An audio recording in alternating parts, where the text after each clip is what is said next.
The Dave Hooker Show. A presentation of Off the Hook Sports. Objective insight, expertise, top guests. Available on YouTube, Apple, Spotify, and the Off the Hook Sports app. Download now for free. Also available on offthehooksports.com. I compute and obey. Now to Dave Hooker. Ready. Travis stole it from me. Good morning, Vol fans. Good morning, Tennessee fans, and those that like some insight and correct takes on the SEC. Welcome to the program. We've got a big one. Jimmy Hyams will join us, a look back on spring practice.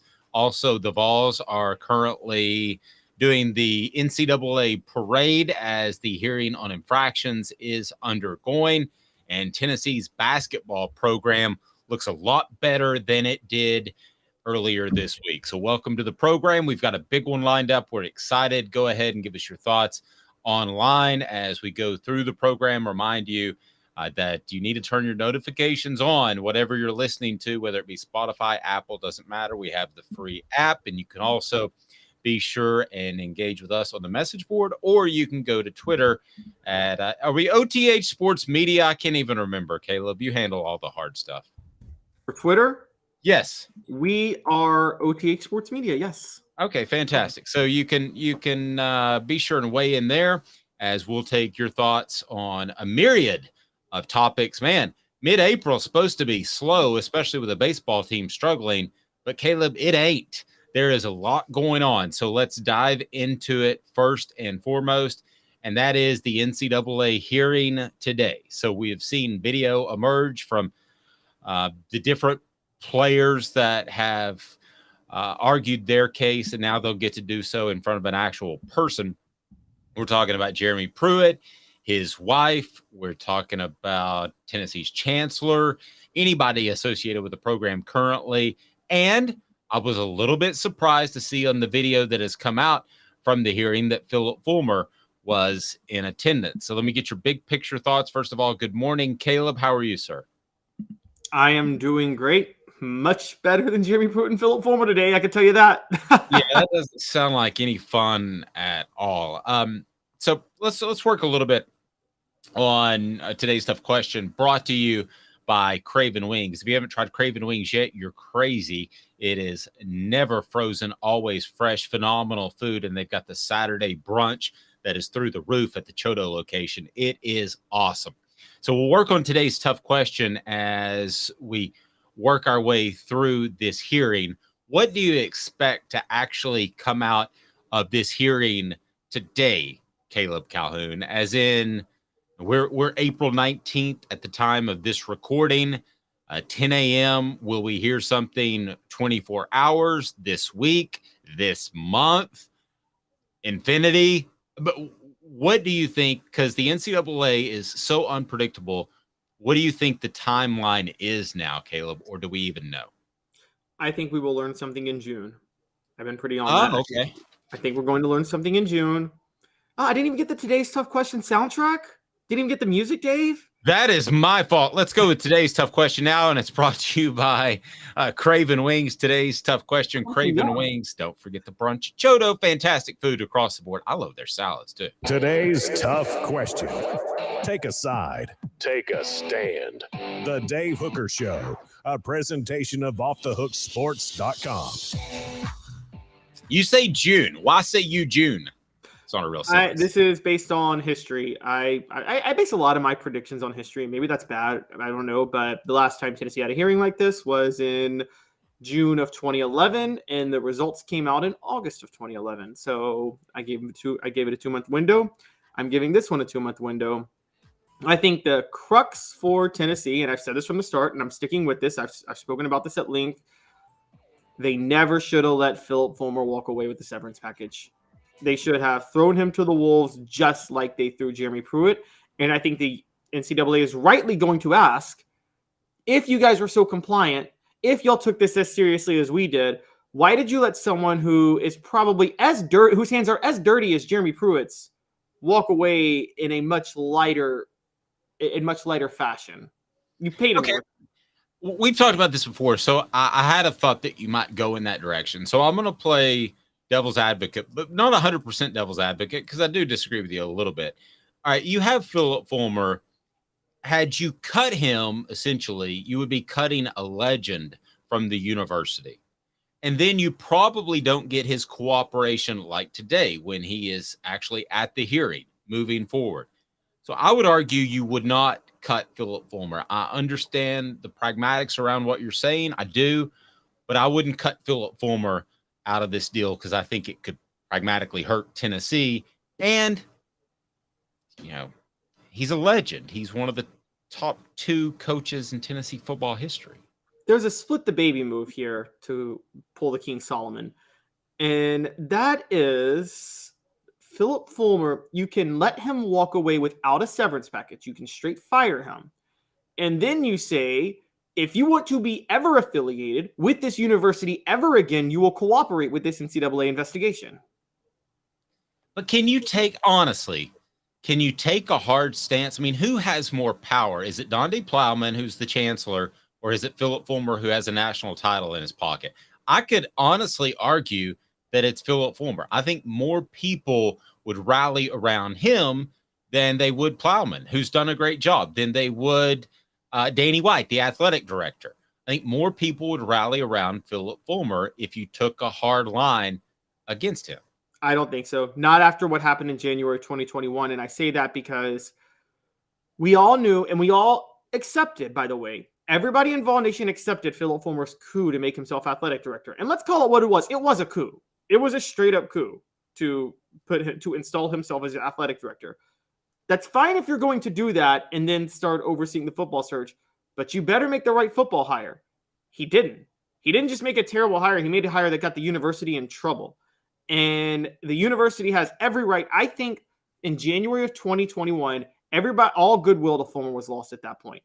It was, thanks for what you did as head coach for 16 years. You won a national championship. We're never going to forget that. But in this instance, we are moving on from you, and we are going to give you the Pruitt treatment of the sense of, from an athletic director perspective, we're not giving you a severance package. You wanted this job. You orchestrated a coup to take the job. You weren't qualified for the job. And this is the result of you having that job. And there's no way around those facts. Well, it's true, but Philip Fulmer would argue that he was doing what is right for the university. And I would argue that at the time, some stability was the correct course of action. I didn't think he would hire the next Nick Saban or the next Josh Heupel. I did think he would hire a coach that could at least get the job done without cheating on just a crazy, insane level. So I would argue at the time that Tennessee fans were on board with him being AD. Would you not? No, that's what I'm saying. They were on board with him being AD, but there was I'm not even knocking the coup. It was a coup, but I'm not knocking it. What I'm saying is, if you're going to do that, then there is a level of expectation that you should meet. And by any metric, Fulmer fell grossly short of that expectation. And not just not making the right hire, making a hire that put the university in serious trouble. And let's call it what it is, turning a blind eye to what was happening at the same time. Turning a blatant blind eye. I don't believe for a second Fulmer wasn't able to find out about what Jeremy Pruitt was doing. I'm not saying he was directly involved in the cover-up. I'm not saying he was involved in any of the cheating himself, but I'm saying that I think he, at the very least, willfully ignored evidence that showed Jimmy Pruitt was doing that.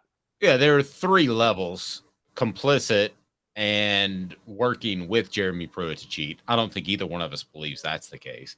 Right. There is being aware and looking the other way. Sounds like you think that's the case. And there's the third of just being completely ignorant by choice, because you can't sit in that office that's right next door to the football office and not be aware that something is going on as widespread as it's alleged to be. So it's kind of one of 3 choices, or you actually didn't know anything. But I have trouble believing he knew absolutely zero. Right. He knew something. And that's why I say this isn't a cut tie. This isn't a forget everything Fulmer did as a head coach. All I'm saying is you could have fired him without the severance package. You could have just made that point, the severance package. That's Travis did ask, was a severance deal included in his hiring packet? I would assume yes when he signed a contract, but you can break those if you fire a coach or personnel with cause. So the argument would be they fired him with cause because the athletic department got so inept with cheating that it ultimately undermined what he was able to do. But I still think there are a lot of people, we talk about different factions in the way you look at this. There are people younger than me that would say, burn him at the stake, who cares? There are people my age that still remember remember what he did winning a championship. I think a lot of those people might disagree with you, Caleb. I'm a little bit older than you, but throwing a legend under the bus is tough to do.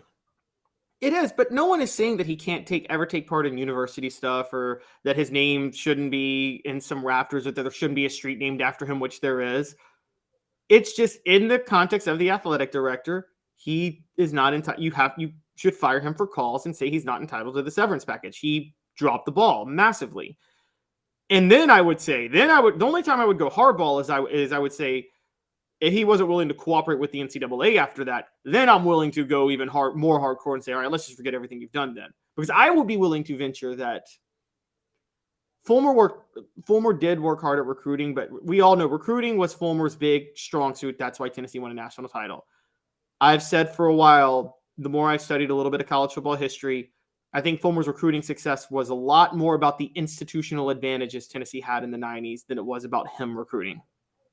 All right, so Big Orange Trucker says he did this as a head coach. I think he means AD. He had to do this to compete. I still love Coach Fulmer. Pay him and revere him. On behalf of both me and Caleb Calhoun, I posted on the message board, agreed, even though Caleb doesn't agree at all. I just don't want to throw a guy under the bus when he was – listen, it's Tennessee's fault they hired him. You and I both know that this is a job now as an athletic director at a major school that's for a CEO type. It's not for a former coach, right? So why doesn't the university carry the blame for hiring him in the first place? Oh, they carry some blame, but let's not forget this.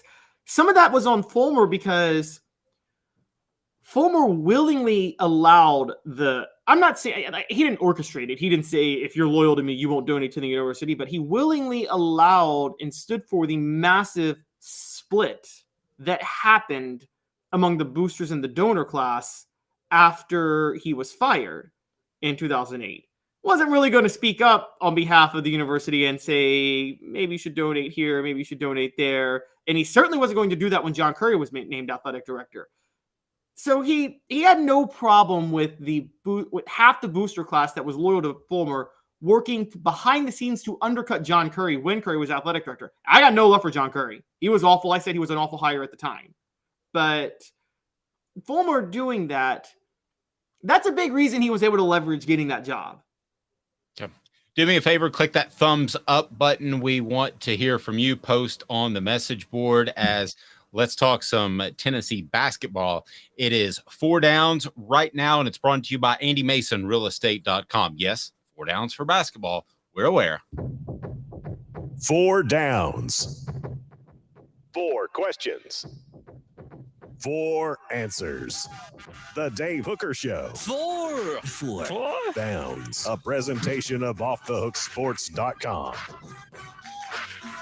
AndyMasonRealEstate.com, your home for the best real estate service in Knoxville. They service the entire Knoxville area. Best prices and best service in Knoxville. AndyMasonRealEstate.com. Go ahead and sign up and don't lose thousands or tens of thousands of dollars on a housing transaction. All right, so 4 downs. Let's get to it. Let's set the stage. Tennessee's basketball team, to its benefit, will look similar and different this upcoming season. Why, Caleb? Well, it will look similar because Santiago Vescovi is returning for his super senior year, and having him is a way they look similar. It will look different because there should be a little bit better shooting on this team this year. Jordan Gainey, the son of assistant coach Justin Gainey, the transfer from USC Upstate who joined Tennessee yesterday, is a 41% career three-point shooter. That's something Tennessee desperately needed, is more shooting. So with Santi coming back and Jordan Gainey being added, Rick Barnes has at least another option to spread the floor a little bit. And quite honestly, that could outweigh Olivier Nkamhou's departure. Interesting. 4 downs, first down. Did Vescovi make the correct decision to return to Tennessee? I think so. Because honestly, I think Vescovi, there were some really red flags last year with Vescovi that I think hurt his NBA draft stock. And you and I have talked about NIL money. He definitely wasn't going to be a first half of a first rounder, and he wasn't going to be a first rounder.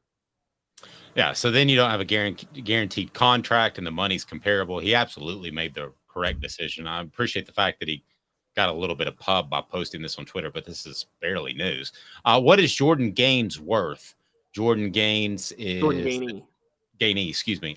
Jordan Gainey, what is he worth in terms of wins this upcoming season? Ooh, I mean, if we compare it to last year, I think Jordan Gainey on the team, Tennessee beats Florida Atlantic, because again, Florida Atlantic has to spread the floor a little bit more on defense. So I think he's worth another round in the NCAA tournament, and he's worth another, I don't know, 3 to 5 wins. I think 3 to 5 easily, and I think they beat Florida Atlantic. I think if he's half the shooter that we believe he is right now, he's worth 3 to 5. So I'll go 3 to 5 wins. That would put you in the realm of a 2 or 3 seed, and you would expect them to hit a couple of shots and beat a Florida Atlantic if they were in that position. So what does this tell you about Barnes' future? Third down. What does it tell you about Barnes' future? I think it at least suggests that Barnes is willing to adjust in his older age, which throws me for a loop. Never seen this before, where somebody at like 67 decides, how old is he? 67, 66? 67, I believe. Okay, decides, hey, I've decided to change my philosophy in basketball, and I'm going to go this way. He's going for more shorter shooters. Now, he hasn't lost his philosophy on defense. Jordan Gainey was a candidate for Big South Defensive Player of the Year last year. So he's still keeping his defense, but let's be honest, you're getting Jordan Gainey because you need another outside shooter. And to be fair to him on this, I want to be fair to Rick Barnes on this. He thought he was getting that in Tyreek Key last year, but Tyreek Key couldn't buy a bucket in SEC play. And I think that shoulder injury from the year before he never recovered from.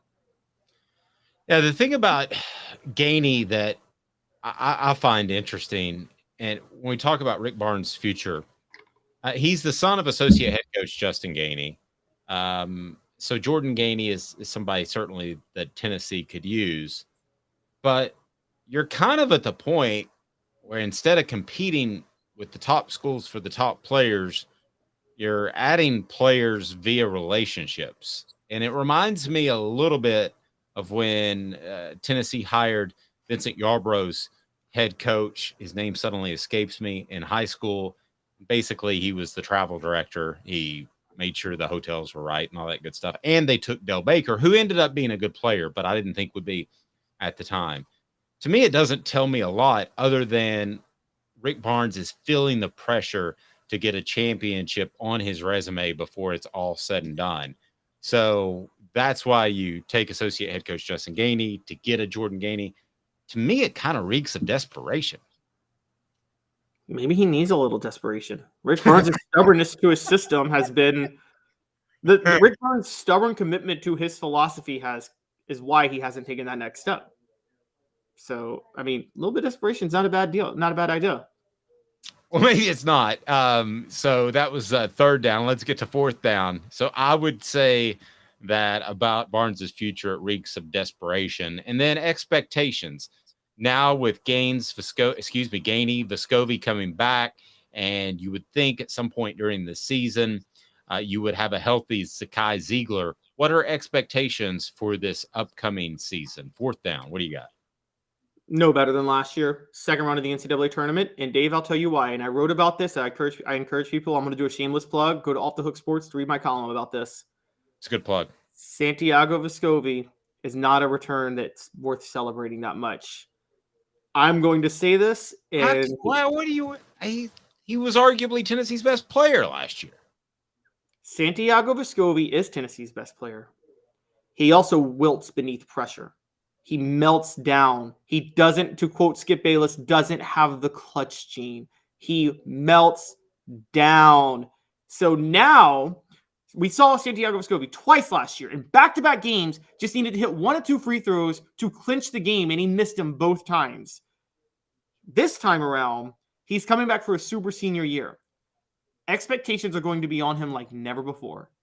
And I don't think he is mentally tough enough to handle those expectations. So I think Rick Barnes is going to have the offense go through Santi Vescovi, and I think Santi Vescovi is going to be a massive disappointment.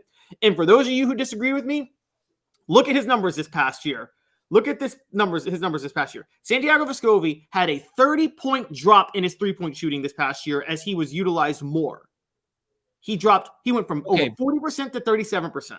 Okay, but it needs to be said that he was split between the 1 and the 2 after the injury. Those best free throws came before Zakai Ziegler got hurt. I was afraid you point that out. That is not going to. There were like 3 games, maybe 4, was Zakai Ziegler hurt that Santi Vescovi played, maybe 3 to 5. I don't think those 3 to 5 games are what dropped his 3-point percentage from 41% to 37%. It didn't help. I don't. You know what? I bet I could look at his 3-point percentage those few games. I bet it might be higher than a season average. He was not reliable from outside. Partially not his fault, because part of this was teams were committed to guarding the perimeter, so he really never got open looks because nobody was really trusting Tennessee's interior. I grant you that. But if he's an NBA player, he should be able to hit threes with a man in his face. I don't think Steph Curry cares when someone's in his face. Portions of the program brought to you by Azul Beer, xulbeer.com, the official craft beer of offthehooksports.com, worldwide award-winning craft beer, and they've got parking in downtown, so you'll love Azul Beer, xulbeer.com. We're going to talk to Jimmy Hyams, formerly of the Sports Animal, who we look forward to working with in the coming months and years, and who knows. But Jimmy Hyams will join us. We will talk about Tennessee's NCAA issues. Also, his column, a look back on spring camp. What did the Vols accomplish? What could they have used a little bit more of? All that and more. Stay tuned. Jimmy Hyams in 2 minutes with Caleb Calhoun. I'm Dave Hooker. This is a presentation of offthehooksports.com. Want to own the more that owns every job? Then get to Vassy Lawn and Garden in Cleveland and get you a Toro. I'm David Vassy, here to talk to you about Toro. With a Toro Zero Turn, you'll get more out of every minute and you'll reach the finish line faster. At Vassy's, we like to say, no matter if you're mowing 3 acres a week or 11 lawns a day, homeowners and business owners alike find confidence in equipment they can trust from top to bottom. Vassy Lawn and Garden, Highway 60 North in Cleveland. Man alive, it's worth the drive. Hi, Mike Davis here with City Heating and Air, reminding you to always dare to compare. Our team provides quality local heating and air service, installation, and maintenance across East Tennessee. We use only the best equipment like American Standard heating and air conditioning for your residential, new construction, or commercial needs. Honesty, dependability, and customer satisfaction have been the cornerstones of our business since 1961. City Heat and Air. Dare to compare.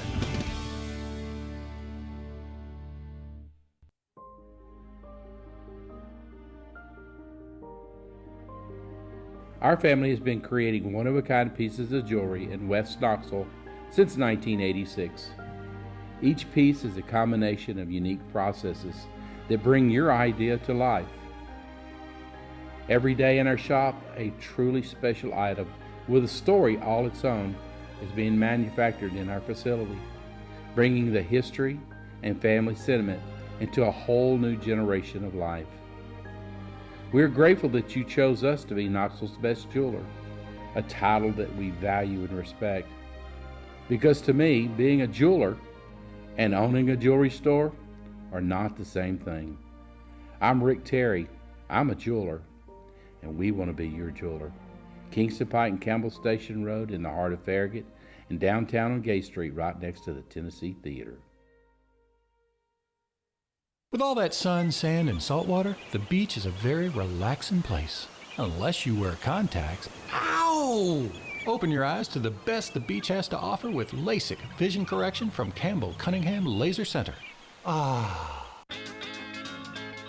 What's up, everybody? This is University of Tennessee tight end Jacob Warren, proud to announce that I'll be working with Craven Wings again this season. And I want you to give your all and try my signature sauce, Sauce 87, at either of the Craven Wings 2 locations. Chapman Highway in Seymour, and South North Shore Drive at the Markets of Choto.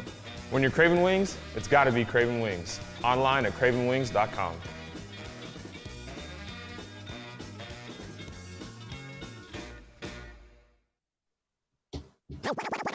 You're listening to The Dave Hooker Show, a presentation of OffTheHookSports.com. The internet is full of pictures of each and every one of you. Available on YouTube, Apple, Spotify, and the Off the Hook Sports app. Download now for free. Is there nothing you people can't do? Also available on OffTheHookSports.com. Caleb getting attacked on the message board. Travis says Caleb is just embracing being wrong today. Wow. I'm sorry, I'm not a homer. I do not. Do my eyes look orange to you guys? They don't, but I think you're being a little hard on Vescovi. Hashtag facts. A little hard on Vescovi. I'm not being hard. He is an adult who now college athletes get paid, so I get to come down as hard on them as a lot harder on them than I used to. Well, you're doing so. Portions of the program brought to you by Vassy Lawn and Garden. Man alive, it's worth the drive at Vassy Lawn and Garden there in Cleveland. They've got the industrial, commercial, and residential mowers. Whether you're in Knoxville, Nashville, or Chattanooga, go to Cleveland, Tennessee. Man alive, it's worth the drive. Vassy Lawn and Garden. Go to vassy.com to learn more. Vassy, VASSEY.com to learn more. But they'll certainly take care of you. So we'll be joined by Jimmy Hyams here momentarily, and then Tennessee again with a significant pickup in basketball that Caleb is already predicting Tennessee into the Final Four. No, but could Jordan Gainey be more reliable than Santiago Vescovi next year? As a spot-up three-point shooter, yes, but that's almost embarrassing to say, as I thought that would be Vescovi's game. Well, also, Jordan Gainey might be a better defender than Santiago Vescovi. Yeah, you're really not high on Santiago Vescovi. What do you see as his ceiling? I see his ceiling 2 years ago. No, okay. I see his ceiling if he's mentally tough. If he's actually if he develops a little bit of mental toughness, I could definitely see him be a 15 points per game guy, shooting 42% from three, can run the point if needed, a solid defender, just a complete prospect who could be a first round. I could see a Manu Ginobili. I could see a Manu Ginobili. Jimmy Hyams joins us now. Yes, go ahead. I just don't think he's mentally tough enough. So that's me. Jimmy Hyams joins us now, formerly of the Sports Animal, and now just kicking it with grandkids and loving life. Jimmy, how are you, sir? I think we have Jimmy. Do we have Jimmy here? I don't think we can quite hear Jimmy. Jimmy, you might be muted on that microphone. We'll see if we can get that figured out. If you haven't gone to offthehooksports.com, get Jimmy's thoughts on spring practice. The microphone and the camera both might be turned off at the bottom. Yeah, I think your camera and maybe your microphone is off.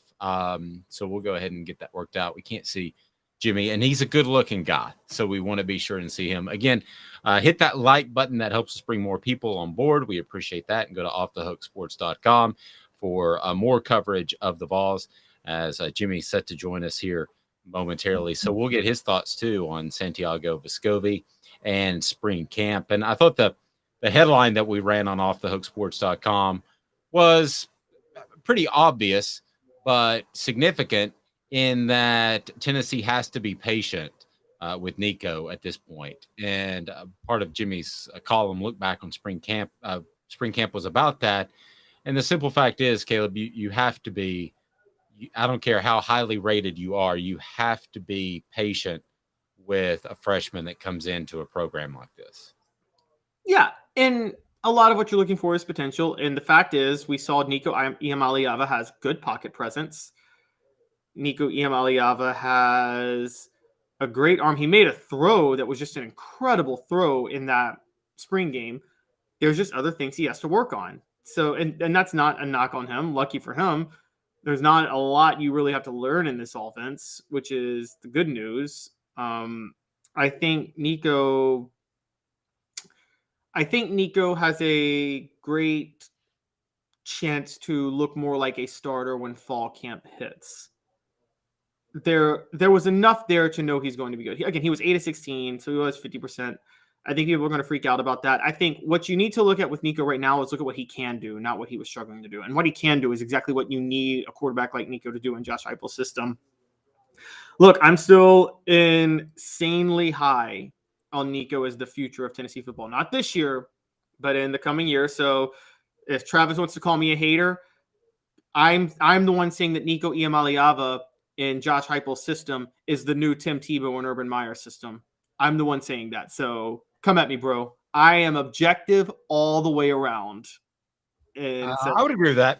I think Nico Iamaleava, somebody's giving me a hard time on the message board. We'll just play it right there. Iamaleava. I think that his upside is tremendous. I do think he's a perfect fit for Tennessee and Josh Heupel's offense. But you have to be realistic, too. They have a really good fit in Joe Milton there, and they have a schedule that could be one that lends itself to Milton playing well in the first month or so of the season. And, Caleb, if that's the case, why would you make a move to Nico? I don't see the point in that. Yeah, exactly. It's something that, the teammates are going to have their confidence build in Joe Milton. And so there's no reason to have any sort of quarterback controversy at that point. I think Tennessee has been, it's funny, I thought about this recently, Dave. Tennessee has been spoiled in the past with some, for lack of a better term, quarterback controversies, because 1989, they bench Sterling Hinton and go to Andy Kelly midway through the season, still win the SEC. 1994, we all know what happened, and that created the legend of Peyton Manning. 2004, Brent Schaefer, Eric Gaines, and Rick Clausen, but they won the East. But most of the time, guys, if you don't have your quarterback in September, you don't have your quarterback in November. That's how it usually works in football, is if you didn't find him in September, you're not going to have him in November. No, I would tend to agree with that. Let's see if we can bring Jimmy in here. We had a little bit of an issue there, but I think we got Jimmy Hyams now. Jimmy, how are you, sir? I'm doing fine, me and technology. It happens. But so much for retirement. Here I'm already calling you. I'm surprised you're not like, Dave, leave me alone. Well, I had an opening. So there you go. No golf, no tennis today. You look good. You look like 10 years younger already, and you've just been retired for like 10 days. That's the goal. That's the goal. Okay, if you figure that out, tell me, because I want to go the other direction. We're just talking about Nico and being patient. It's one thing to say you need to be patient for a freshman. It's another thing for a fan base to actually do it. How challenging will that be? Yeah, it's going to be challenging. But if Joe Milton plays well, if he plays like he did against Clemson, it's not going to be an issue.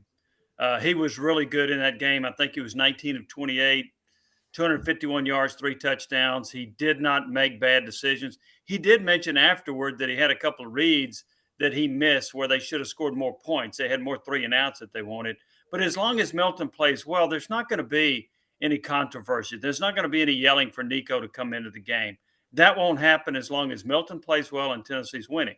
Now, if he struggles, if he overthrows 7 passes in a game, if he completes 40% in the game, you're going to hear it. But again, as long as Milton plays well, there's not going to be any gnashing of teeth from the fan base screaming for Nico Iamaleava. I'm excited to see what Josh Heupel's offense can do with a guy like Milton. I go back to that Clemson game, and I thought there were a lot more passes over the middle, and that maybe takes advantage of what he does. This offense is still going to be tempo, but Jimmy, how different could it look with Milton instead of Hooker? I think you may see more shots downfield, although Hooker did throw downfield quite a bit, but I think you may see a few more because you got Milton with such a cannon for an arm. Here's the thing he's got to do a better job of. He's got to do a better job of hitting the shorter routes. You can't throw those 120 miles an hour. They're trying to learn touch. He's been working on that for a couple of years. It's something that was not an issue with Hendon Hooker. He was very accurate on those throws, but you can't throw bullets to where nobody can catch it, including your own players. So that's one of the things he's working on. And also seeing the field. I rarely thought Hooker missed an open receiver. That's going to be a challenge for Milton. Make sure you find the open guy. A lot of that has to do with pre-snap reads, and we'll see how good he is at that. But I think having 2 years in this system, I think he's going to be a much better looking quarterback than the one that took over at the start of the 2021 season. Jimmy, just playing out a hypothetical in our minds, because Dave was talking about the favorable schedule to start the year. I look at it. We know about Virginia's issues, and I'm super low on Florida. I think they're a disaster of a program at this moment. So I think there's no reason Tennessee shouldn't start off 4-0. What happens if Joe Milton and Tennessee start off 4-0, but he's having, say, the type of stat lines that T. Martin had his first 4 or 5 games at Tennessee in 1998, which was a much tougher schedule with T. Martin. They had to play Syracuse, Florida, and Georgia. What happens if Joe Milton is 4-0, but he's completing just barely over 50% of his passes, not a lot of touchdowns? Do you think there's still going to be calls to bench him at that point? There could be. I heard your analogy earlier to Sterling Hinton to Andy Kelly. That was a team that started undefeated and lost to Alabama. And it was after the Alabama game they made that switch. That's back in 1989. That could well replay itself if that occurs. Now, here's the other part of that. Iamaleava has to show them in practice he's ready. If he's completing 40% in practice, you don't make that move. But if he's playing at a high level in practice, you could make that move if Milton's struggling in spite of Tennessee winning. So that would be the parameters I would put on that. I don't sense also that Josh Heupel's afraid to make a move like that. I think there have been times where Tennessee's been kind of conservative in those decisions. I don't think Josh Heupel's that type of coach, Jim. I don't know if he is or not. And one reason I question that, and maybe this isn't a good comparison, but he has to be up 45-0 before he starts 7 people. Have you noticed that? Yes. I mean, he won't go. I thought at times he should have played more backups to get them ready. But unless he's got a 45-point lead in the fourth quarter, he sticks with his starters. Now, having said that, what you suggest may be true. It may be that he sees somebody and they're not playing at the level they want, so he makes the move. I mean, the reason Joe Milton came out of the lineup in 2021 was he got hurt. In fact, it was interesting. The start of the next year, a reporter asked Milton about, you got beat out by Hooker. What was that like? He said, I didn't get beat out. I got hurt. So he wasn't relinquishing that. I think his pride wouldn't let him. Would we see Tennessee's head coach Heupel make a change like that? He might. I'm not sure where he is with that. But again, I think a lot of that would play into how good is Nico look in practice? Is he performing at a very high level? And if he is, and Milton's struggling, I could see them making that change. What do you make of, we hear a lot of criticism of Joe Milton's arm and the lack of accuracy. And then there's the issue where he ran out of bounds against Ole Miss with no time on the clock. But take out that out of bounds run.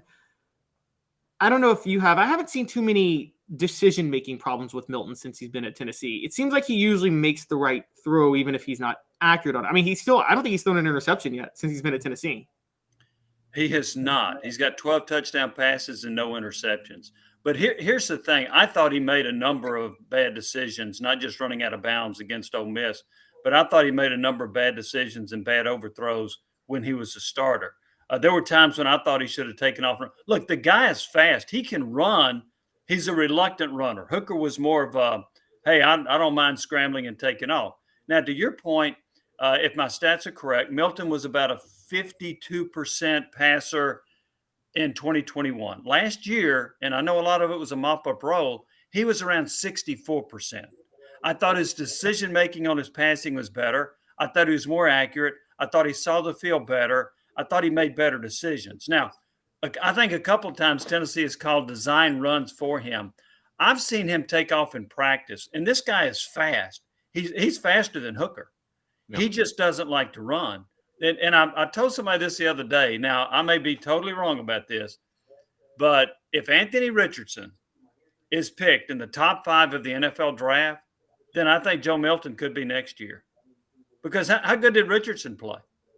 Milton has everything Richardson has except the willingness to run.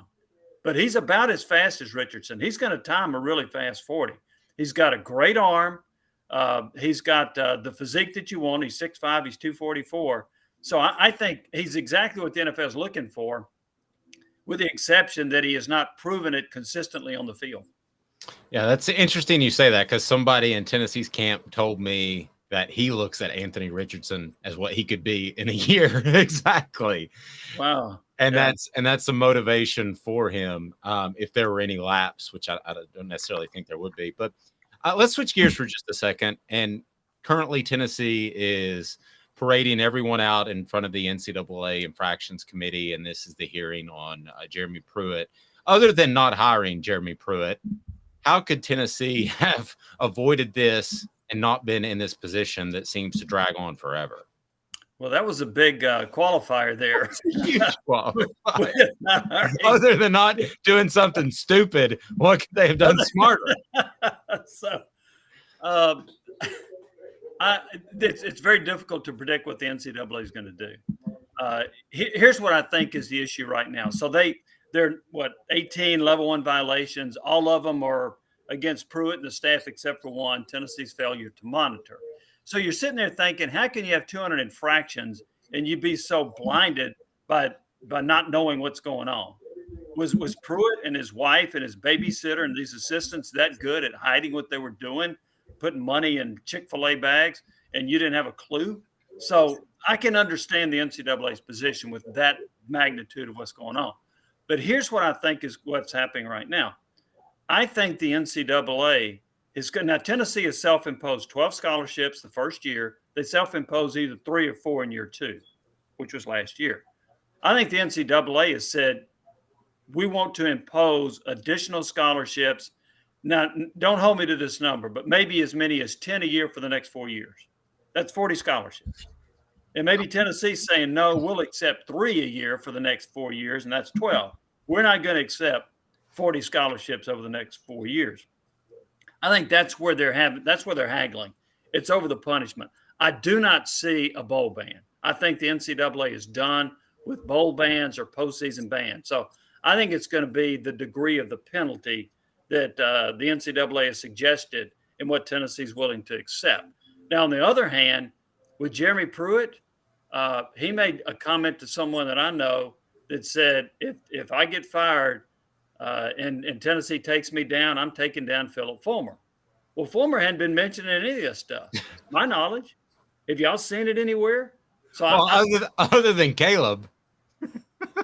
Yeah. I didn't. Okay, you know what? I'll stop.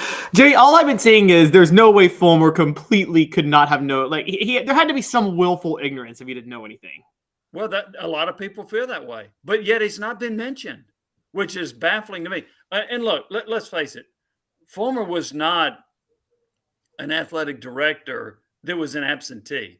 He was on the field coaching the offensive line from time to time, right? So he was very much involved with it. Caleb, there are a lot of people that agree with you. Now, I don't know for sure. You would think, how could your athletic director not know this? Okay, but his name hasn't come up yet. Will it come up during this committee on infractions? I don't know. If what somebody told me about what Pruitt said, is he going to say, hey, Fulmer knew about this and that and the other? And then if that's true, then not only do you have failure to monitor, you got lack of institutional control if your athletic director knew and did nothing about it. But that hadn't been one of the charges. So I think it's going to be really interesting to see how this plays out and really interesting to see what penalties, additional penalties, Tennessee might be willing to accept. I have heard some people throwing out the notion that if Tennessee does not like the punishment, they should sue the NCAA. Yeah. That, in my opinion, is ridiculous because then you're going to have people under oath on a witness box, and they're going to have to spill the beans on all of what happened. You don't ever want – I don't cheat on my taxes, but I don't want the IRS sneaking around trying to look at my tax return. So you don't want the NCAA – you don't want a court hearing with the NCAA. I'm telling you.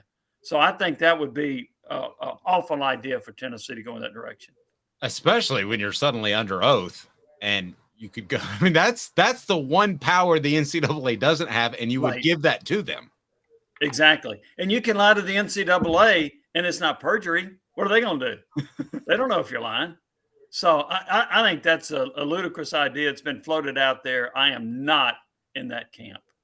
Jim, do you realize how goofy what you said is absolutely correct, but how goofy this is where you've got the university almost haggling with the NCAA over their punishment? That's like if you get pulled over for speeding, say, how much is that ticket? He says, oh, it's $150. I'll give you 75. I mean, do you realize how goofy that does sound? It makes me wonder about the future of the NCAA. Well, you got to have a governing body, right? Somebody's got to lead this deal. And so and you can argue the leadership, but I do think you have to have somebody that oversees it. And there's been the conversation that there should be a commissioner for college football. And I wouldn't argue that. I think there needs to be some oversight.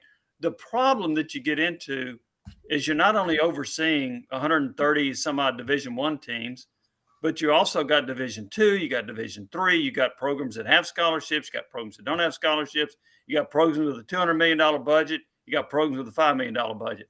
It's kind of hard to oversee all of that when there's such discrepancy. So is there going to be a breaking away of the bigger conferences, bigger teams? Maybe, but you have to have some type of a governing body. And I think the NCAA has done a poor job in its leadership role over the last few decades. Jimmy, I want to get to the Philip Fulmer point again, because Dave and I have actually, one of the big parts of the debate is that we've had, and I want to know your thoughts. If Philip Fulmer, if it has turned out that his hands are dirty, which you're right, we may or may not find out, Jimmy Pruitt could reveal some stuff in the investigation. Does it then become a real big sticking point that the university let him retire with the severance package rather than fire him for calls the way they did Jeremy Pruitt? There will be a huge backlash from that if that is the case. There will be a lot of people that will get upset. I will say this. I do think that Fulmer suffered a little bit with his reputation based on the hiring of Pruitt and what all happened under his watch. And there were a lot of people that turned on him when he got this severance package that they paid him. They viewed that as just taking a lot of money from the university. So he got a hit for that. I heard some people saying they felt he was pretty greedy in doing that. So if it's found that his hands were on, that he had knowledge of this, yeah, I think there would be a number of other people that would stain his legacy if that occurred, stain his legacy at the University of Tennessee. We've gotten a little sideways, Jim, but again, the column is on offthehooksports.com.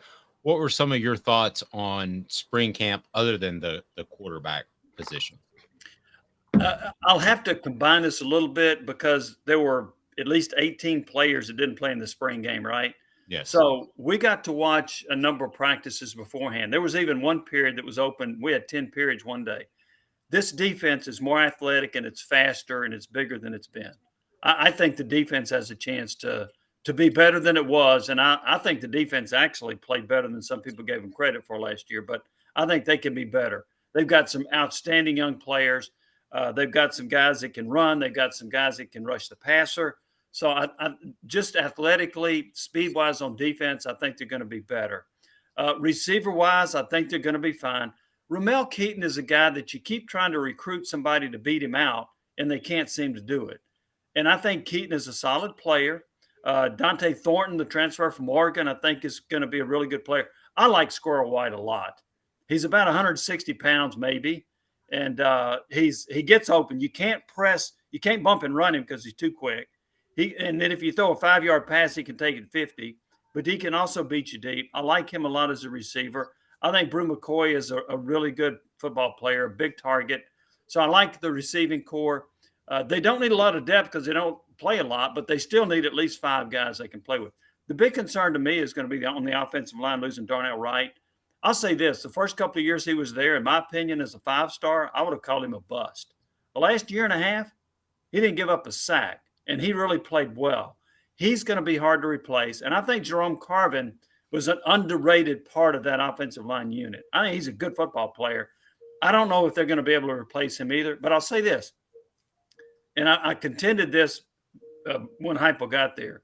When you run this hurry-up, fast-paced offense, I think it can mitigate an average offensive line. I think you can overcome it.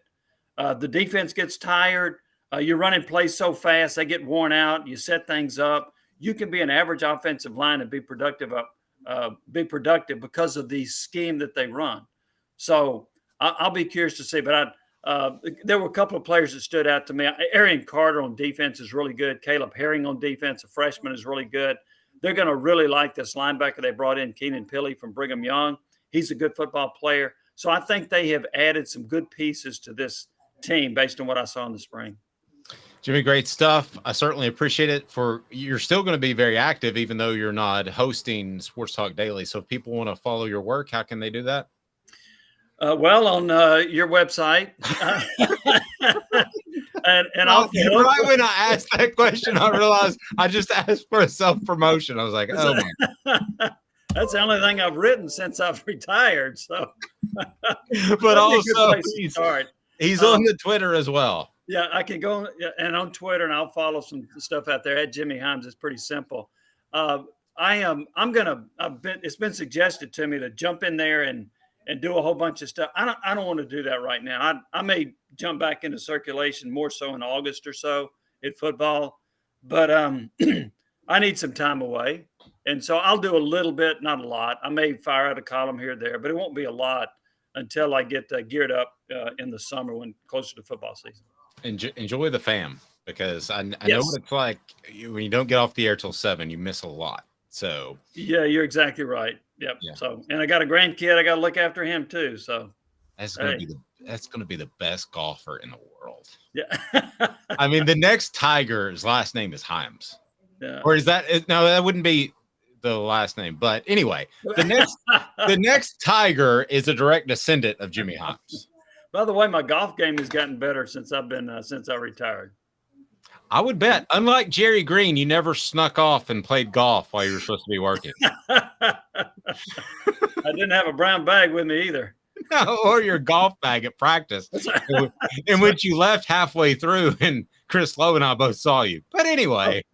Oh, we got a game tonight? Oh, yeah. What time? And there actually was a time that he forgot the tip. Yeah. Shut up. Yeah. To be fair, I've heard these rumors, but I also heard a rumor that didn't Spurrier used to say, like, hey, hurry up, let's finish practice because I got tea time soon. Didn't he do that coaching Washington one time? I've heard that, but he also won games. Well, Jerry Green won some Green ball did games. too. He just didn't win when it counted. Yeah. Yeah. Jimmy, have a blessed day. We look forward to working with you in any capacity, and certainly appreciate you. It's a great column. You can go to offthehooksports.com and check it out. Dave, appreciate you having me. Caleb, appreciate it. You guys have a great day. Thanks, Jimmy. Jimmy Hyams, the sports animal. Yeah. I remember calling Jimmy one time and saying, should I say anything about that he walked out with his golf bag? It was early in camp, so it's when you're just working with threes. But I've told you the story that Jerry Green actually walked out with a golf bag before during practice. Oh yeah, you told me that. It's guys, I've had enough of this. But I mean, but that's why I said it's like, okay, if you're smart, if you're someone who's smart and you're a work smarter, not harder guy, Steve Spurrier can get away with it because, like you've told me in the past, Steve Spurrier knew he was going to outsmart you on game day, so it didn't really matter if he practiced. No, you're absolutely correct. So what about Big Orange Trucker saying I would be shocked if he wasn't directing the payments? Talking about, are you talking about Fulmer? No problem with the severance package. Zero problems. Build a statue and erect it today. Well, now if Philip Fulmer's directing payments, and be sure and click that thumbs up button so we can bring more people in and have your notifications on always. If he's directing payments, then no way. I mean, you erect a statue. If there's any reasonable evidence that can be presented that Philip Fulmer knew nothing about this whole mess, then I will go back to my statue take. And I think Tennessee should have a statue of Philip Fulmer. The fact that he showed up to the hearings, where are the hearings again? And Caleb, are they in Indianapolis, I believe? The fact that he showed up to those makes me think that he and Tennessee think he's in the clear. Well, okay, I'm not against a statue either. Any more than I'm not against the statue of the Reds having a statue of Pete Rose, which they do, because it's of him playing. But that doesn't mean they can ever bring him back as a manager, nor should they. And he should have been forced out of baseball in disgrace because of what he did as a manager at the time. Let me ask you what I said earlier. The fact that he's there, he's at this hearing, the fact that Tennessee wants him there, is that not a sign that they think they're pretty in the clear with Fulmer? Or is it possible that Fulmer knows Jeremy Pruitt is ready to bring him down and Fulmer has to be there to clear himself? That was good insight. and what Jimmy had to say right then, because if Jeremy Pruitt, and I can tell you that Jeremy Pruitt reached out to us at one point and wanted his side of the whole situation told, and we may do that at some point, but I don't at this point think it's newsworthy because we don't know exactly what's happened. It might be newsworthy after what happens in this upcoming hearing. So coming up on the program next, as a matter of fact, we love talking to Jimmy Hyams, Tennessee's deepest draft class since 2002. That's a strong statement. And which college football coach could be the next Nick Saban or Kirby Smart? Caleb's got a good one that might surprise you. Stay tuned. More after this. He's Caleb Calhoun. I'm Dave Hooker. Give me a couple minutes. I'll be right back with you. Off the Hook Sports. Family has been creating jewelry since 1986, each piece unique with a story all its own. I'm Rick Terry with Rick Terry Jewelry Designs. I'm a jeweler, and I want to be your jeweler. We're grateful that you chose us to be Knoxville's best jeweler.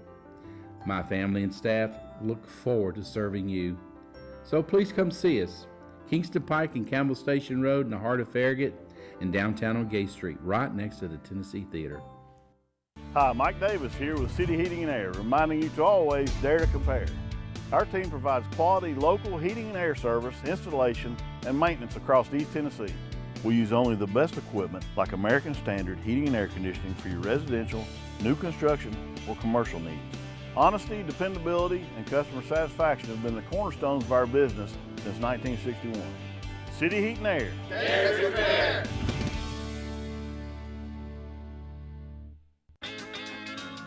Craven Wings has the cleanest, healthiest wings in town. We pride ourselves on our slogan, always fresh, never frozen. Come try us and discover the difference yourself. New location now open at the Markets at Choto. With all that sun, sand, and salt water, the beach is a very relaxing place. Unless you wear contacts. Ow! Open your eyes to the best the beach has to offer with LASIK vision correction from Campbell Cunningham Laser Center. Ah. Do you want to own the more that owns every job? Then get to Vassy Lawn and Garden in Cleveland and get you a Toro. I'm David Vassy, here to talk to you about Toro. With a Toro Zero Turn, you'll get more out of every minute and you'll reach the finish line faster. At Vassy's, we like to say, no matter if you're mowing 3 acres a week or 11 lawns a day, homeowners and business owners alike find confidence in equipment they can trust from top to bottom. Vassy Lawn and Garden, Highway 60 North in Cleveland. Man alive, it's worth the drive. Objective coverage. Hey, that's new. If we get caught, we're going to jail. The Dave Hooker Show, a presentation of Off the Hook Sports. YouTube, Apple, Spotify, and the free Off the Hook Sports app. I'm going to need to see some identification. Back to Dave Hooker. Comment on the message board from D. If someone was in Coach Heupel's ear supplying smart A jokes, smart Alec, I think he means, he could be the next another word that starts. Is there another word? What could that be? Action? Smart A. Yeah, there you go. No, I agree. I think the comparisons between Steve Spurrier and Josh Heupel are very apt. Maybe a segment in the future. Who, if you have one game for your life and you need someone to game plan, would you rather have Heupel or Spurrier? This is going to sound crazy, but I don't think Steve Spurrier would be in my top 10. You don't. What was he? Not much of a game planner? Was he just a great play caller in the game? I don't think he was. I don't think he adjusted. I disagree. People say that he definitely adjusted at South Carolina. Oh no! Now, if you want to take South Carolina, yeah, he got more with less there. So I'm sorry, I'll give you South Carolina. I think at Florida, the plan was to go in, score a lot of points, and then run the football and shorten the second half. And I don't think there were a lot of adjustments. If the passing game wasn't going well, I would go back to that 2001 Tennessee game. If the passing game wasn't going well, Florida was just up the creek. I mean, they didn't have an answer for that. And you watched that game as well. Tennessee's playing that prowler package, and they got guys standing up. Run the football. For goodness sake, if you run the football, you win that game fairly easily. Well, I want to be fair to Spurrier, though, in that. Let's not forget that 2001 game. Ernest Graham was hurt because of a dirty hit by Florida State the week before. Twisted his ankle. Yeah, I remember that. And Tennessee had by far the best rush defense, maybe in the history of college football that year. And so you don't have your starting running back, and you got to run against John Henderson and Albert Hainsworth in the middle. Okay, I agree with you the lead up, but that again speaks to my point of I don't think Spurrier adjusted a lot. So when you realize that they're not taking advantage of that great run defense and they're playing guys standing up and they're hitting gaps and they're running this prowler package, why don't you adjust during the game? That would be my argument. Why don't you adjust at halftime and say, boys, we're going to line it up and run the football? That's true. That game was there for the having. I'm sorry to interrupt. No, that's fine. I could see Spurrier some criticism of an in-game adjustment issue. I think that there are some adjustments I've seen him make in the past. I think the biggest adjustment you ever saw Spurrier make was, remember when Florida lost to Florida State in the regular season, 20-17. It was like down 20-3. It was the year they won the national title, and then they beat Florida State 52-20 in the national title. And the big thing with that was Spurrier knew that Florida State was doing kind of similar to what Tennessee did in 2001, which was just all-out blitzes nonstop. So Spurrier just put Werfel in shotgun the next game, and that changed everything.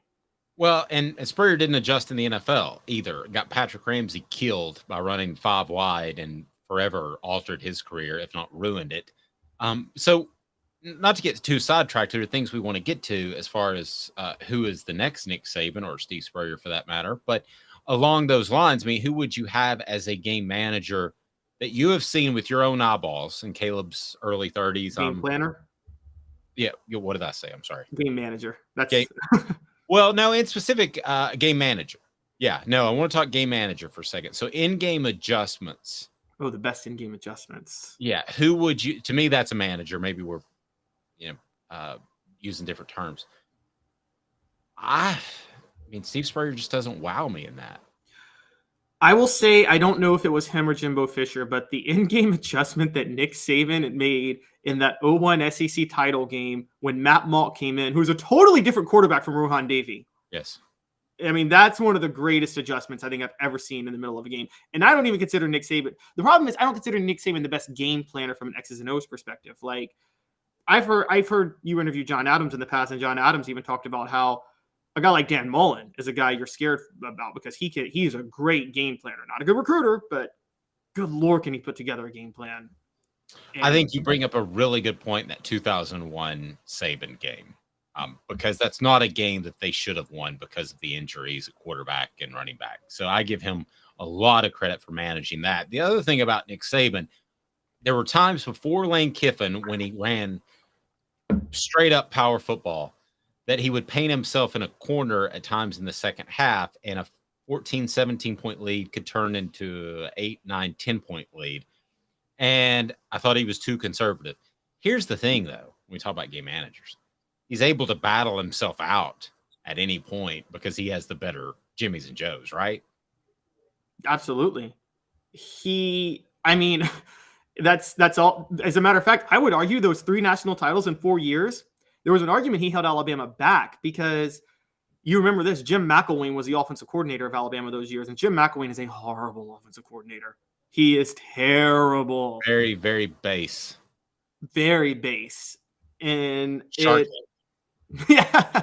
But I think Nick Saban's philosophy was he knew how loaded his defenses were. And his whole thing was, I know my defense is going to win the game. I could win the game 45-0, but why risk it? But it did, like that LSU game in 2011, not the national title game, the rematch, but the regular season 9-6 game that we thought had eliminated Alabama. That was poor coaching on Saban's part, that game. Yeah, and at the end of the day, it's mostly the Jimmys and Joes, right? I mean, there can be play calls at the end of the game that can adjust things. But I'll tell you what, I would give a lot of credit to Nick Saban also for making the change at quarterback, which he did in the championship game. You have to give him credit for that. Yes. Kirby Smart, the adjustments that he's made. Now, this isn't purely in game, but I think he's done some things with Stetson Bennett that were very impressive. As far as a pure football coach, in my lifetime, I've got Spurrier third in the SEC. So what we're saying, and this is the crazy thing. I know. I feel like we're about to say something stupid. No, it's not. We think that when you think of an X's and O's coach traditionally, you think of an offensive guy. You know what I mean? Josh Heupel, Steve Spurrier. When we just talked about X's and O's in-game adjustments, we just named 2 defensive guys at the top of the list. Nick Saban and Kirby Smart. It's very true. As you and I know, That was John Chavis's biggest weakness. John Chavis actually was a great game planner. I think very few coaches put together a better game plan than John Chavis. But if you mixed it up on him at all in the game, he was a deer in headlights at that point. No, I agree with that. So let's go ahead and get to Tennessee and its draft class coming up this next week. Deepest draft class since 2002. And it actually, guess who said that? It was Caleb Calhoun. What the? What was he thinking? Release the hounds. The Dave Hooker Show. Keep cool. A presentation of OffTheHookSports.com. Deepest draft class since 2002. You said that. Defended Caleb Calhoun as What the H, brought to you by our friends at City Heating and Air Conditioning, cityheatandair.com. Over 50 years of integrity right there. You'll get the correct assessment of your unit. And that's City Heating and Air Conditioning. Again, cityheatandair.com. Integrity matters. Deepest draft class since 2002. Defend yourself, Caleb Calhoun. What are you talking about? Okay, so we first know that there will be 6 players drafted in this class, right? 6 players. At a minimum. And those 6 players are Hendon Hooker, Darnell Wright, I'm losing my mind, Cedric Tillman, Jalen Hyatt, Jeremy Banks, and Byron Young. Those 6 players are going to be drafted somewhere, right? Correct. Okay. There were only 3 other times since 2003 that Tennessee has had that many players drafted. That would be 2010, the year after Lane Kiffin, when you had Montario Hardesty, Dan Williams, Jonathan Crompton, Chris Scott, Jacques McClendon. There was 2007 when you had Justin Harrell, Robert Meacham, Aaron Sears, Turk McBride, Jonathan Wade, Marvin Mitchell.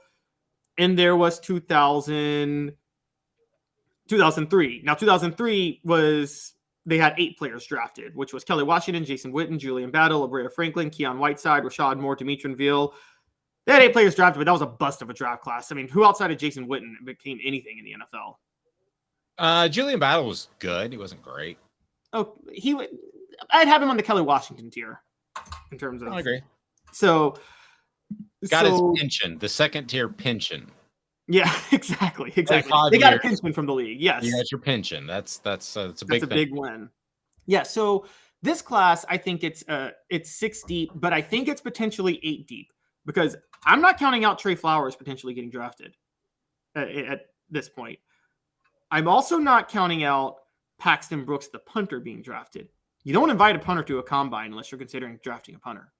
And so there's a possibility that Tennessee will tie 2003 for the most number of draft picks, which would be 8. And I think that the players in this class would be better than that 2003 class because we know there's a first rounder and a surefire future Pro Bowler in Darnell Wright. We also we're pretty convinced that Byron Young will be a reliable NFL starter. And Cedric Tillman or Jalen Hyatt will be a reliable receiver. So there's at least 3 players in this draft that will be a success and at least 1 Pro Bowler starting off. I know that you would say Darnell Wright probably first. I'm not sure that Byron Young is the hidden gem among this Tennessee class. I'm not. I think he could go late second, third round and end up being a real impact player in the league. So Darnell Wright, I believe, is more of a known commodity. He at the very worst is going to be what, an 8-year starter. Yeah. That's the worst. Barring injury, he's going to be an 8-year starter. Byron Young, a decade from now, as we're having this conversation, I think could have as many Pro Bowl, All-Pro selections as Darnell Wright could. And at that point, we're talking 2 elite players from this draft, whereas 2003, again, as I said, had 1. Now, 2002, that's probably Tennessee's best draft class ever. They had John Henderson, Dante Stallworth, Albert Hainsworth, Fred Weary, Will Overstreet, Travis Stevens, Andre Lott, Reggie Coleman, Teddy Gaines, Dominic Stevenson. It was an insanely deep draft class that year. Yeah, What the H brought to you by Craft Treats. Go to crafttreats.com. Use the promo code Off the Hook. Again, Off the Hook. Get 20% off any of their treats. But in particular, you can go with the chill pills that have the CBD in them. Takes care of your pet's digestive issues. Takes care of our potential arthritis issues. Also, just anxiety, as pets can suffer from that in social situations, car ride. They've got it all right there. Look for the chill pills or any of their other various treats. You will love it. Go to crafttreats.com and use the promo code Off the Hook. Get 20% off. That's Off the Hook as your promo code to get 20% off. So we discussed this a little bit as far as the next great college football coach. Is it Nick Saban, Kirby Smart, and then whom? Because that appears to be the way things are folding out. Nick Saban is going to be the greatest coach of a slightly older generation. Then it's Kirby Smart, appears to be the next great coach of the next generation. I don't think he will get tired of the SEC and go to the NFL as some sort of bucket list checkoff, as Nick Saban did. I think he learned from Saban. I think the jobs are viewed as much different now. So if I ask you which college football coach could be the next Nick Saban, Kirby Smart, who would you take? I got two options, but I think there's a clear-cut leader in this, and Okay. it's Brian Kelly. And I've been high on Brian Kelly from the start. I'm not just saying this because I said 15 years ago Tennessee should have hired Brian Kelly when they hired Lane Kiffin. I've been a huge Brian Kelly fan ever since that period. Brian Kelly made Butch Jones a success because Butch Jones just inherited what Brian Kelly built at two different stops. He is the best. We just talked about in-game strategy and in-game planning. I don't know how we forgot about Brian Kelly, by the way. He's a great X's and O's coach. He's the best X's and O's offensive coach LSU's ever had. I'm sorry I harp on this. LSU is the best job in America. It's the easiest job in America by far. It is the fourth best. Louisiana is the fourth best state in the country in terms of high school football talent that's in the NFL right now. And LSU is the only school that gets those players. There is no competition. Every other school you could think of that is in an elite football state has tons of competition, save for maybe Georgia. But even with Georgia, you got Alabama and Florida State and other schools coming in, Clemson coming in, and Tennessee coming in to take talent. Nobody's coming into LSU. I think the next Nick Saban or Kirby Smart's in the sentence. I think it's Kirby Smart, because I think he's going to do it for a couple of decades, given his age. And I think he's going to push 5 national titles, barring some sort of burnout factor, which always could happen. But I think the next Kirby Smart or the next Nick Saban is Kirby Smart, and he's right in front of us. Click on that like button, the thumbs up button helps bring more people in. And so Travis and some people like to give Caleb a hard time about the LSU thing. Listen, Caleb's exactly right, because the kids don't want to leave the state of Louisiana if LSU offers. That cannot be said for really any other school. We just talked about Florida. No, they may have grown up Miami fans or Florida State fans. You could go on and on and on. Maybe the other comparison might be Ohio State, but Penn State goes in there a lot. Yeah, Michigan gets kids from Ohio. There is not another state in 10 plus years of covering recruiting that I've seen that is as one-sided from a talent standpoint and a standpoint of dedication. We want to be at the home school. There's not another state out there, even Alabama, that produces that much talent that feels loyal to the in-state school. I mean, I think there's a deeper culture in Louisiana that doesn't exist in almost any other state, where I think most kids in Louisiana, their parents are from there, their grandparents are from there, their great-grandparents are from there. This is the point with everyone talks about USC and the talent in USC, but most elite talent in USC, their whole family isn't entrenched in California. It's from somewhere else. So they don't feel as loyal to staying at USC. Now, don't get me wrong, Lincoln Riley there, if there's a non-SEC coach that could be the next Nick Saban, Lincoln Riley at USC is your guy to look at, because that's a dangerous combination. But you've talked about this. Deion Sanders of Colorado, he could probably go into Southern California and get some kids out of there pretty easily.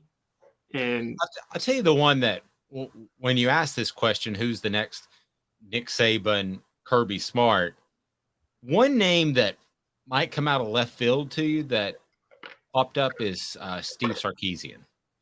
And now let's assume that he has the drinking problem under control, which, he showed up to Sunday morning workouts hammered.